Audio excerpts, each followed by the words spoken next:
Deliberately incorporating doses of discomfort into your daily life can have physical and mental benefits. Discomfort, when embraced with the right mindset, can expand your capabilities, fortify your resilience, and boost your confidence, willpower, sense of purpose, integrity, creativity, and self-regulation. In fact, discomfort may be one of life's most abundant resources, if you know how to tap into it. Here are some things to try. Fasting. Hunger is not the end of the world. Not getting what you want when you want it is not the end of the world either. In fact, occasionally embracing your hunger will teach you that having an appetite for something doesn't entitle you to satisfaction of that appetite, nor does it pose a serious threat. For most of us, hunger is occasional and not some awful emergency that needs to be quashed as quickly as possible.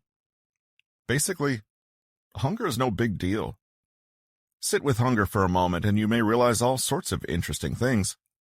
First, you may be surprised to learn that the sensation you're experiencing is not even hunger in the first place. Could it be boredom, sadness, anxiety, or just plain old greed? Are you just eating because of a completely mindless habit? For example, reaching for food because it's a certain time of day, or because you saw something on an ad or on TV? Another thing that happens when you embrace and ride out hunger is that you teach yourself that you can actually pass through unpleasant sensations. Babies and children have no sense of proportion or self-discipline. When they feel upset, they react at once, as though their whole world is ending. Then their mood will flip again just as quickly. But as an adult, you can learn to see sensations, thoughts, desires, etc., as waves that will emerge but also subside again. One of the best feelings in the world is watching a craving appear and then watching as it fades again, and seeing yourself no longer caring about what you were obsessed with just a few moments prior. Think about what you can do with this capacity once strengthened. For example, a fasting practice may help you one day when you're online and just about to make an impulse purchase. You pause and look at this hunger for material things. You decide to consciously let that hunger go unmet for a while. Maybe you'll buy the thing tomorrow if you still want it, but maybe you're okay with just leaving certain desires unsatisfied. Rucking, or strenuous physical activity. Humans are uniquely designed to carry loads over long distances, which was essential for hunting and gathering in the past.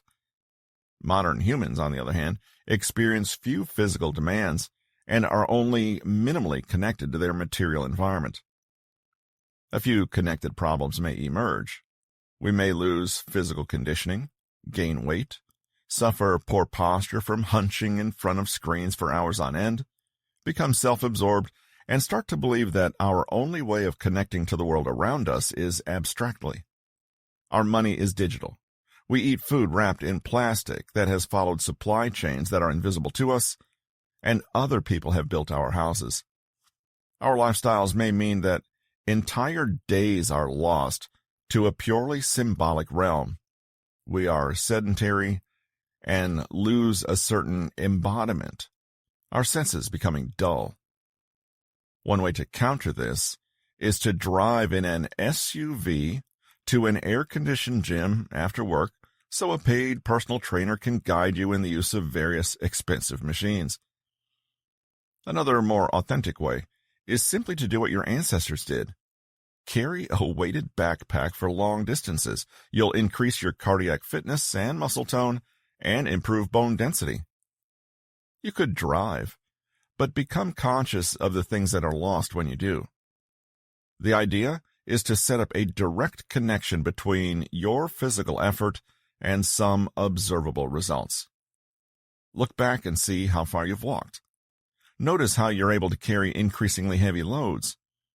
Feel the ache in your muscles and understand that it is a direct result of you taking real action in the world. Practice this sort of activity often enough, and you'll find yourself feeling more grounded and purposeful. For example, Someone who regularly pushes themselves to camp on the weekends and carry heavy backpacks may discover that they are far more mentally tough at work. They notice that they're able to endure criticisms, delays, or difficulties with a much more robust attitude. There is a direct link, they realize, between this new attitude and their growing ability to put up with sore feet and keep walking no matter what. Embracing boredom. Have you ever hung around at a train station or in a restaurant on your own and immediately felt the urge to reach for your phone? Chances are you had to experience a grueling 20 or 30 seconds without entertainment. One of our most damaging cultural habits is the tendency to overvalue amusement and distraction. We may unconsciously believe that it is something close to a human right to never be bored, but is it? Our world's become so saturated with data that we have come to expect almost total and constant stimulation. We wake up and check our phones before we even wipe the sleep from our eyes. We sit down to eat dinner and feel that the moment is boring unless we simultaneously have a TV show to watch. We make sure that children have some kind of activity scheduled for every hour of every day, and when it's time to do chores or homework, we feel compelled to make this as interesting and entertaining for them as possible. But if you had the privilege of growing up in a low-stimulus environment, you already know that boredom is a gift. Open space and silence give you time to process, rest, and generate your own ideas, rather than just consume other people's. Unplugging from constant distraction and noise actually enhances your own productivity and creativity in the long run. This is because the brain is forced into a more active and generative role, rather than just sitting there and waiting to passively receive information from the outside. This is why so many people experience shower thoughts, profound or creative ideas and flashes of insight during a shower. For that brief moment in the shower, their brains are not being flooded with external information. Rather, it can contemplate things freely, making its own connections, coming to its own realizations, and generating its own theories, solutions, and questions. To embrace boredom, simply make sure you're not always giving yourself something to do. If you're waiting in the doctor's office, just sit quietly, rather than frantically looking around for something to read. Give yourself 20 minutes every day where you just do nothing. There's no need to try to turn it into some effortful meditation exercise either. Just imagine turning off the engine in your brain and stopping for a while. You'll develop patience, serenity, and better self-regulation if you are perfectly comfortable to just be who you are in the moment as it is without distraction. Some other exercises you can try to make conscious use of discomfort are temporary poverty. Spend a period of time consuming very little. Go without. That may mean dressing very humbly, eating little, or repairing something old rather than buying new. It's not about punishment, and it's not a competition.